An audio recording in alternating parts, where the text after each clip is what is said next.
நம்ம மயில் வீட்டுக்கு போயிட்டாங்க. ஒரே அழுகங்க மயில். அதோட இங்கே பார்த்தீங்கன்னா ராஜிட்டையும் மீனாட்டையும் நம்ம கோமதி புலம்பி தீர்த்துட்டாங்க. என் பையனோட வாழ்க்கை இப்படி ஆயிடுச்சேடி. மாமா ஓர வஞ்சகம் தானத்தை பண்ணுனாங்க அப்படின்னு சொல்லிட்டு மீனாவும் ராஜியும் கேட்குறாங்க.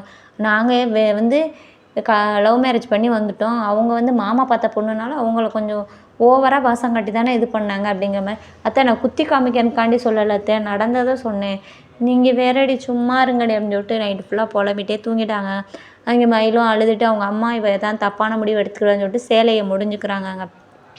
மயில் வந்து நடந்தது கேக் வெட்டினது இதெல்லாம் யோசித்து பார்த்துட்டு ஒரே அழுகை. நம்ம வாழ்க்கையை நம்மதே காப்பாற்றிக்கணும்னு சொல்லிட்டு அங்கேருந்து உடனே கிளம்புறாங்க. கிளம்பி வந்து அவங்க மாமியார் வீட்டு வாசலில் உட்காந்துடுறாங்க.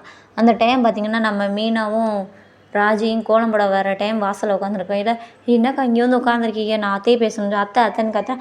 அங்கே பார்த்தீங்கன்னா கோமதி டீ போடுறதை போட்டுட்டு யார்கிட்ட இங்கே வந்த ஏதோ நுழைஞ்ச மாதிரி உள்ளே நுழையிற திறந்து வீட்டுக்குள்ளே போங்கன்னு சொல்லிட்டு மீனா ராஜி எல்லாத்தையும் உள்ளே தள்ளிட்டு மயிலை வெளியே பிடிச்சி தள்ளிட்டு வீட்டை அடைச்சிட்டாங்க. ஏதோ நுழைஞ்ச மாதிரி வீட்டுக்குள்ளே நுழையிற அப்படிங்கிற மாதிரி கேட்கவும் நம்ம மீனாவுக்கும் ராஜிக்கும் ஒரு மாதிரி ஆயிடுச்சு. அந்த டைம் பார்த்திங்கன்னா மீனா விராஜையும் உள்ளே போக சொல்லிட்டு மயிலை பிடிச்சி வெளியே பிடிச்சி கழுத்து பிடிச்சி தள்ளி விட்டுட்டு கதவை அடைச்சிறாங்க கோமதி. உடனே பார்த்திங்கன்னா நம்ம மயில் வந்து பக்கத்தில் உள்ளவங்கள்ட்ட நீங்கள் சொல்லுங்கன்னு சொல்கிறாங்க. இந்த டைம் பார்த்திங்கன்னா கோமதியோட அம்மா கிட்டே போய் அப்போத்தான் உங்கள் மகக்கிட்ட நீங்கள் சொல்லுங்கள், அத்தை கதவு தரங்க, மாமா கதவு தரங்கன்னு ஒரே அழுகாங்க. அந்த டைம் என்ன பண்ணுறதுன்னு தெரியாமல் உடனே நம்ம கோமதி அவங்க அம்மாவுக்கு ஃபோன் அடித்து என்ன திரும்பி ஒரு நாடகம் போடுறீங்களா அப்படின்னு சொல்லிட்டு ஃபோன் அடித்து கத்துறாங்க. அவங்களுக்கு ஒன்றுமே புரியலை.